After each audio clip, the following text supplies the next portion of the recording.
ఆ నలుగురు అగ్రనేతలు ఆ నలుగురిని 4 సమస్యలు వేధిస్తున్నాయి.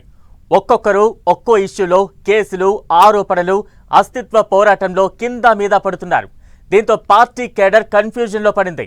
అంతా బాగుంది, మళ్లీ అధికారం మనదే అనే ధీమాలో ఉంటే ఈ కేసులేంటి, లెటర్లేంటి అంటూ తలలు పట్టుకుంటున్నారట కార్యకర్తలు. ఇంతకు ఏ పార్టీలో ఈ పరిస్థితి ఉంది? ఆ నేతలు ఫేస్ చేస్తున్న కేసులేంటి? కేడర్ అయోమయం ఎందుకు?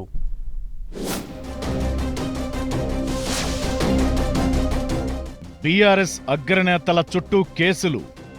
కాళేశ్వరం కేసును ఎదుర్కొంటున్న కేసీఆర్, హరీష్. ఈ కార్ రేస్ కేసులో కేటీఆర్కు మళ్లీ ఏసీబీ నోటీసులు. ఇప్పటికే లిక్కర్ కేసులో జైలుకెళ్లొచ్చిన కవిత లెటర్తో క్యాడర్లో అయోమయం. అపోజిషన్లో బీఆర్ఎస్కు అన్నీ కష్టాలే. ఒక ఇష్యూ అయిపోగానే మరోటి ఆ పార్టీకి హెడ్ఏక్గా మారుతోంది.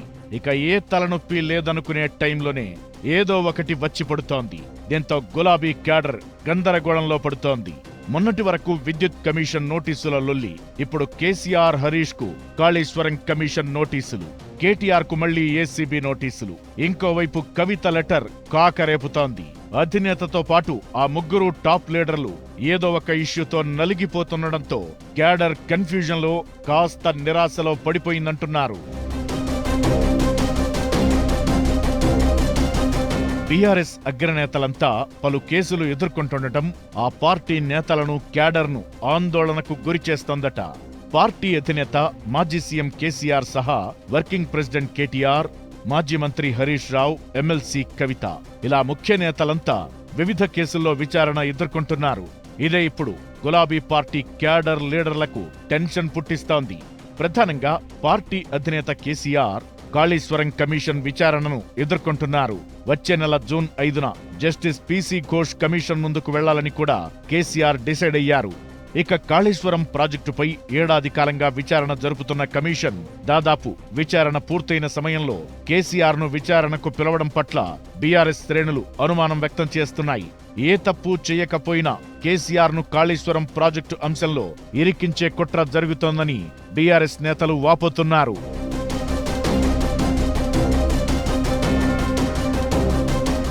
ఇక కాళేశ్వరం కమిషన్ ముందు వ్యక్తిగతంగా విచారణకు రావాలని మాజీ మంత్రి హరీష్ రావుకు సైతం నోటీసులందాయి. వచ్చే నెల 9న హరీష్ రావు విచారణ ఎదుర్కొనున్నారు.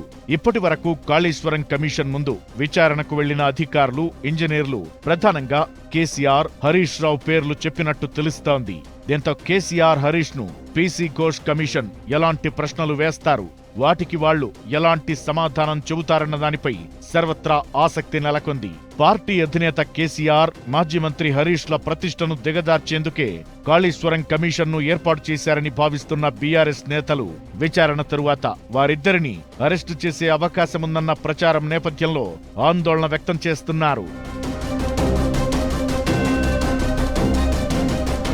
మరోవైపు బీఆర్ఎస్ వర్కింగ్ ప్రెసిడెంట్ కేటీఆర్ కూడా ఫార్ములా ఈ కార్ రేస్ కేసు ఎదుర్కొంటుండడం పార్టీ వర్గాలను కంగారు పెట్టిస్తోంది. బీఆర్ఎస్ ప్రభుత్వ హయాంలో నిర్వహించిన ఈ కార్ రేస్ వ్యవహారంలో పెద్ద ఎత్తున అవినీతి జరిగిందని, నిబంధనలకు విరుద్ధంగా నిధులు విదేశాలకు మళ్లించారని కాంగ్రెస్ సర్కార్ కేటీఆర్ పై ఆరోపణలు మోపింది. ఈ కార్ రేస్ కేసులో ఇప్పటికే కేటీఆర్ ఓసారి ఏసీబీ, మరోసారి ఈడీ ముందు విచారణకు హాజరయ్యారు.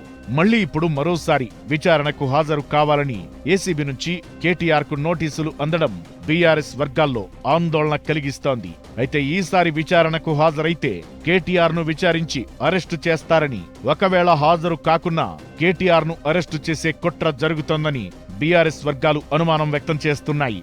ఇదే సమయంలో కేసీఆర్ కూతురు ఎమ్మెల్సీ కవిత కూడా లిక్కర్ కేసును ఎదుర్కొంటున్నారు. ఈ కేసులో ఇప్పటికే ఆమె జైలుకు కూడా వెళ్లొచ్చారు.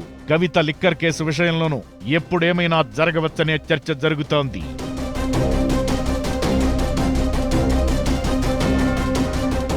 అదంతా అలా ఉండగానే కవిత లెటర్ రాయడం, తనకు పార్టీలో ప్రాధాన్యం లేకపోవడంపై అసంతృప్తిగా ఉండటం మరింత గందరగోళానికి దారితీస్తోందట.